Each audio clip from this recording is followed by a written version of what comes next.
जिंतूर तालुक्यात आज होणारा बंद मागे घेऊन शुक्रवार दिनांक 17 जानेवारी रोजी जिंतूर शहर बंद ठेवण्याची हाक सकल ओबीसी समाजाकडून पोलीस प्रशासन आणि तहसील कार्यालय या ठिकाणी निवेदनाद्वारे देण्यात आले आहे। परभणी जिल्ह्यातील जिंतूर या ठिकाणी सकल ओबीसी समाजाकडून निवेदन देण्यात आले।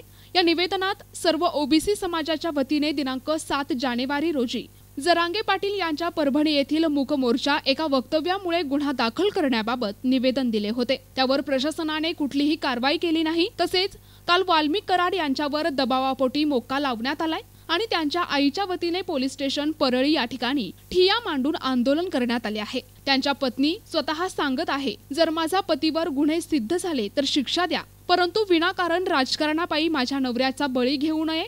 विनाकारण वाल्मिक कराड यांना गुंतवले जात आहे। या सर्व बाबींच्या निषेधार्थ दिनांक 17 जानेवारी रोजी सकल ओबीसी समाजाच्या वतीने जिंतूर बंद ठेवण्यात येणार आहे, असे निवेदनात म्हटले आहे।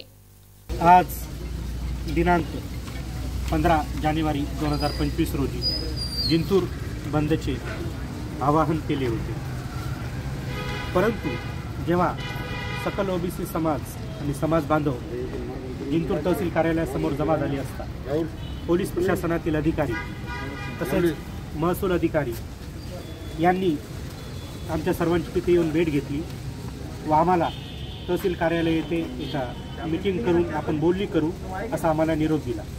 त्यामुळं आम्ही सर्व समाज बांधव आज या जिंतूर तहसील कार्यालयात इथे आलो।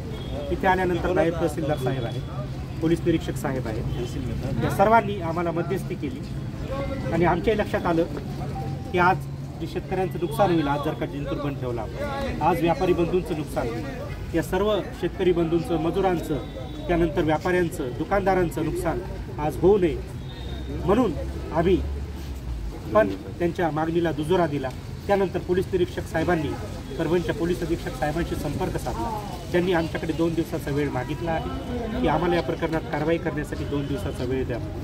तर आम्ही सर्व समाज बांधव येथील आमचे पूर्ण ज्येष्ठ मंडळी आहे आणि पूर्ण नवतरुण पण आहेत। नवतरुणांनी आणि ज्येष्ठ मंडळींनी मिळून पोलीस प्रशासनाला तसेच सामान्य विभागाच्या प्रशासनाला 2 दिवसाचा वेळ देण्याचं ठरलेलं आहे। त्यामुळे आज आम्ही जो बंद ठेवण्यात आलेला होता तो अधिकाऱ्यांच्या मध्यस्थीनंतर त्यांच्या विनंतीमुळे आम्ही आजचा बंद मागे घेत आहोत। जर का 2 दिवसात आमच्या मागण्या मान्य नाही झाल्या, ज्यात की ते गुन्हा दाखल करण्याची मागणी आहे, तर आम्ही आजपासून 2 दिवसांनी म्हणजे परवाच्या दिवशी शुक्रवारी 17 तारखेला मात्र आमचा बंद राहील।